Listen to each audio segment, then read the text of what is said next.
The Pixel 7 has been out almost 6 months now. Came out in October, and largely it's had a pretty successful run. It's one of the most successful phones that Google has ever sold. If you combine the Pixel 6 and Pixel 7, most successful phones they've ever sold.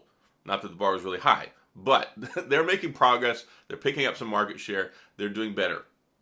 I want to talk about this now because whenever this phone first came out, I did my full review. I've covered it extensively since then. But a couple of different things have happened since this phone has launched, i.e. the S23 series phones coming out and also the OnePlus 11 phone coming out. And, well, none of those really compete with this phone still, especially because Google did the one thing that I've been saying for the longest time they need to do. They need to have more aggressive pricing. They need to have better sales. And you've been able to pick up the Pixel 7 for as low as $300 and $400 in some instances over the last few weeks. They were, of course, competing with Samsung, their Discover Samsung event. Also during the springtime, people like to drop prices on stuff. So taking a look at it now, it's been almost 6 months since this phone's come out. And even now on Best Buy, you can get it for $449 without activation. You can just straight up buy it for that price. And you can get it activated still for $399. So that's not as good as it was last week where you could get it activated for $349 and buy it outright for $399. But you can see there's been some great pricing opportunities on this phone. And I thought it was a great phone at $599. Yes, I like the Google Tensor 2 chip. And when you look at apples and oranges, and I hate using that analogy whenever it comes to phones because, of course, the Apple brand. But everybody understands it. When you compare other different phones and you take a look at other different chipsets like the Snapdragon 8 Generation 2 that's been so good, it's been a really, really good processor, and it's been amazing for the S23. It's been amazing for the OnePlus 11. And then you also look at the pricing, and you see that the S23 is $799. You look at the OnePlus 11 and see that it's $599, or sorry, it's $699. It was on sale for $599. So still, the Pixel 7 still significantly undercuts those by a couple $100. So the Pixel 7, I don't think directly competes with those. Honestly, I think the Pixel 7 directly competes with the Pixel 6a and will compete with the Pixel 7a, which will come out in a couple of months. We're fully expecting that to get announced at Google I/O in May.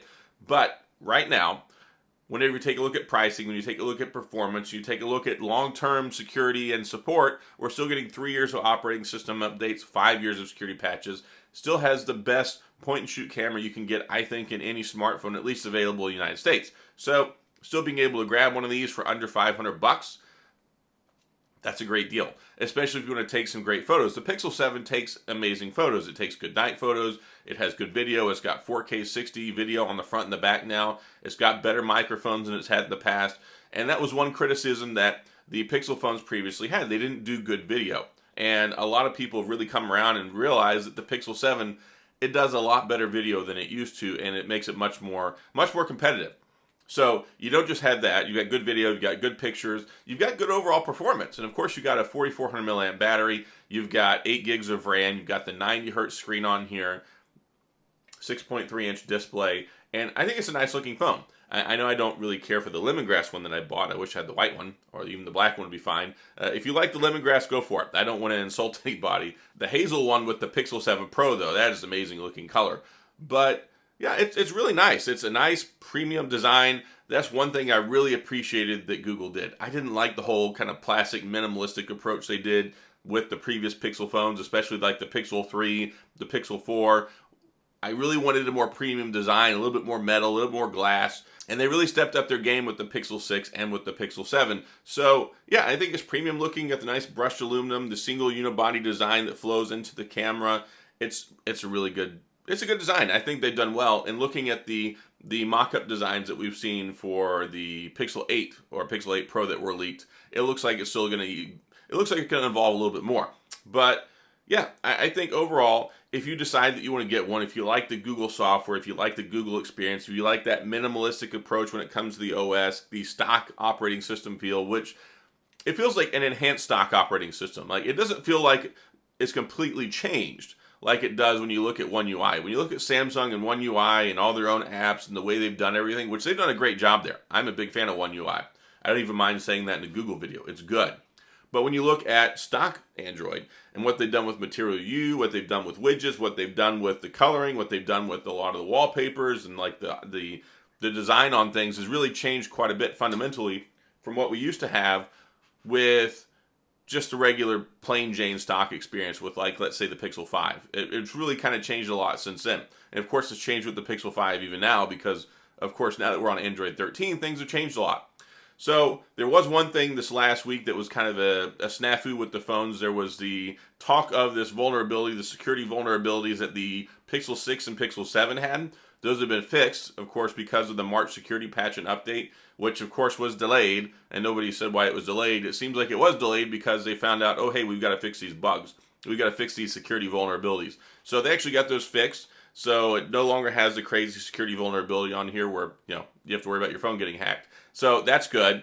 And then also they've just fixed a whole bunch of things again. There were over 50 different fixes across the Pixel lineup in this last month patch. And that wasn't necessarily, oh, this is broken, that's broken. It was across devices from the Pixel 4a to the Pixel 7 series. So what that also shows you is Google's very committed to actually maintaining and updating their phones, even the past ones. It's not just, hey, we'll add a new feature. We continue to make sure the operating system runs well. We continue to make sure, try and make it as bug-free as possible. And they fixed some big things like included more improvements for the Bluetooth, included more improvements for getting Android Auto fixed, which were big things for a lot of folks, and more updates and more fixes for the UI. So it should be the smoothest, best running experience we've ever had.